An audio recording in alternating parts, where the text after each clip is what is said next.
डलहौजी की रहने वाली doctor Kiran Chadha retired joint secretary, Bharat सरकार, लेखक, कवि और समाज सेविका द्वारा लिखी गई पुस्तक मैजिक ऑफ इंडियन वेडिंग का विमोचन मुख्य अतिथि डलहौजी की विधायक आशा कुमारी और संपदानंद मिश्रा, ऋषि हुड यूनिवर्सिटी सोनीपत दोनों द्वारा किया गया। जिलाधीश चंबा दुनीचंद राणा ने गेस्ट ऑफ ऑनर के रूप में इसमें शिरकत की। इस अवसर पर डलहौजी के एसडीएम जगन ठाकुर, डलहौजी की पूर्व विधायक रेणु चड्ढा और हिमाचल प्रदेश योजना बोर्ड के सदस्य मनोज चड्ढा भी विशेष रूप से उपस्थित हुए। समाज सेवक बलदेव खोसला, नितिका मोंगा और सीमा महाजन तीनों ने बहुत बढ़िया अपना संबोधन दिया। डॉक्टर किरण चड्ढा ने बताया कि मैजिक ऑफ इंडियन वेडिंग पुस्तक सभी लोगों और युवाओं के लिए बड़ी लाभदायक है। इसमें बताया गया है कि विवाह का क्या मतलब है और विवाह के रीति रिवाज क्या होते हैं और उनका क्या फायदा होता है, जैसे सिंदूर क्यों लगाया जाता है, 7 फेरे क्यों लिए जाते हैं, ये सब बातें उस पुस्तक में लिखी गई हैं। मुख्य अतिथि डलहौजी की विधायक आशा कुमारी और जिलाधीश चंबा दुनीचंद राणा ने इसके लिए किरण चड्ढा को मुबारकबाद दी और कहा कि आशा करते हैं कि किरण चड्ढा आगे भी इस तरह की प्रेरणादायक किताबें लिखती रहेंगी। समारोह में जुगनी डांस काफी आकर्षण का केंद्र रहा। ग्रोथ में एक दूसरे के सहायक बनेंगे। दूसरा रिस्पॉन्सिबिलिटी है, जब एक गुरुकुल से एक छात्र गृहस्थ जीवन अपनाने के लिए जाता था, गुरु का संदेश ये होता था कि प्रजातंतुम मां। She's not a, I would say, of our generation, she's not a typical character. She has done everything which at our times, in our generation, girls were not supposed to do. And I must say that I agree with Mr. Baldev Khosla when he says that the Sacred Heart Convent is the place where she got the foundation of her character. I met Dr. Kiran few days back when we were in Bagrota on the occasion of Heritage Walk, which we wanted to do almost 15 years back. When I was in Dalhousie, so popularizing the concept of Heritage Walk was one which was in my mind, but we couldn't do it. So with the help of the present administration, Mr. Khosla and so many people of Dalhousie who actively participated that day in that walk. So I met her, and such a warm and very, enthusiastic person. And the day before yesterday again, that was the second time I met this great lady, and today is the third day. And when I met her for the first time, she mentioned that 3rd July is the day when you have to come. The book is going to be launched, so I couldn't say no, and despite the fact that today there were other engagements also. Doctor Kiran Chadha जो है एक retired civil servant है, जो कि Dalhousie cantt से और डलहौजी से संबंध रखते हैं। उन्होंने और भी किताबें लिखी। ये उनका तीसरी किताब है जो उन्होंने मैजिक ऑफ वेडिंग्स, जो हमारे विवाह के कायदे कानून रिचुअल्स, उनके बारे में किताब लिखी है। बहुत खूबसूरत किताब है और मुझे बड़ी प्रसन्नता हुई इस कार्यक्रम में हिस्सा लेकर के।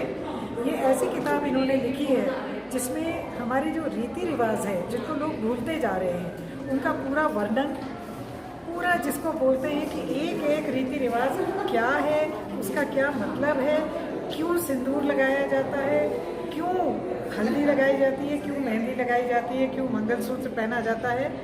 बहुत अच्छा उन्होंने एक डॉक्यूमेंटेशन किया है और मैं समझती हूँ कि ये किताब जो है ये बहुत मार्केट में इसकी बहुत ज़रूरत थी ऐसी किताब की, क्योंकि हमारे जो आगे आने वाली पीढ़ी है वो अपने जो पुराने रीति रिवाज हैं उनको भूलते जा रहे हैं। तो मैं किरण जी को बहुत बहुत बधाई भी देना चाहूँगी और उनकी किताब की अपार अभूतपूर्व सक्सेस हो, उसके लिए मेरी शुभकामनाएं हैं। आज ये जो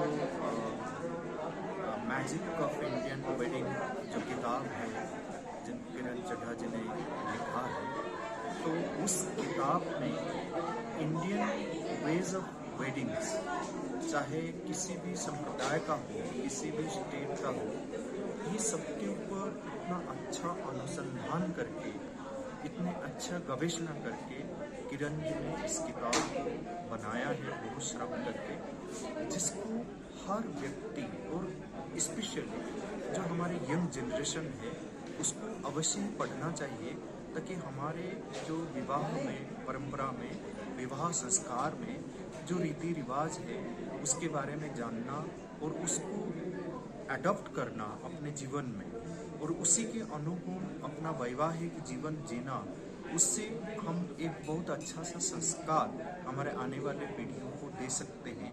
magic of Indian weddings already 3 launches की हो चुकी है और आज की लॉन्च तो बहुत ही सक्सेसफुल है।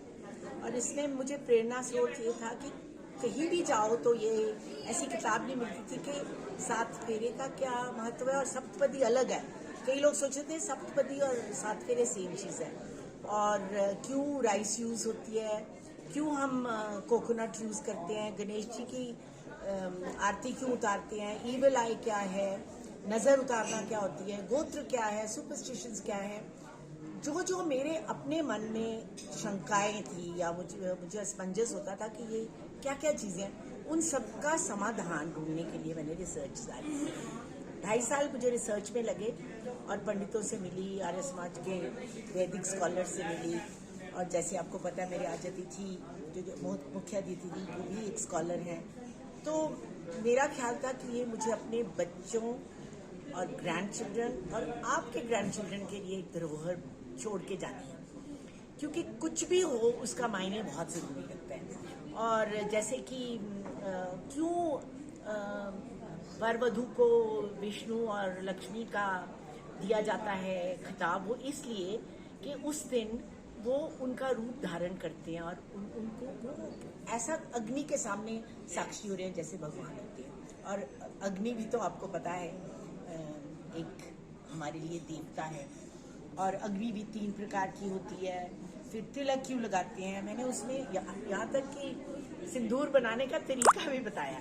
सो 375 पेजेस में एक एक पेज पढ़ने लायक है, और उसमें सुपरस्टिशंस हैं, उसमें पंजाबी वेडिंग है, पहाड़ी वेडिंग है, उसमें संथाल लोग कैसे शादी करते हैं, डिवोर्स रेट के बारे में भी बताया है, लिव इन रिलेशंस। मतलब कुछ ऐसा नहीं है जो मैंने छोड़ा, और अगर छोड़ा तो वो है इकोनॉमिक्स, क्योंकि इकोनॉमिक्स में मुझे इंटरेस्ट नहीं है, सबसे ज़्यादा है संस्कार। और मैं बड़े संस्कारिक परिवार से हूँ, और मेरा दिल था कि मैं ये संस्कार अपने बच्चों और ग्रैंड चिल्ड्रन के लिए छोड़ के जाऊँ।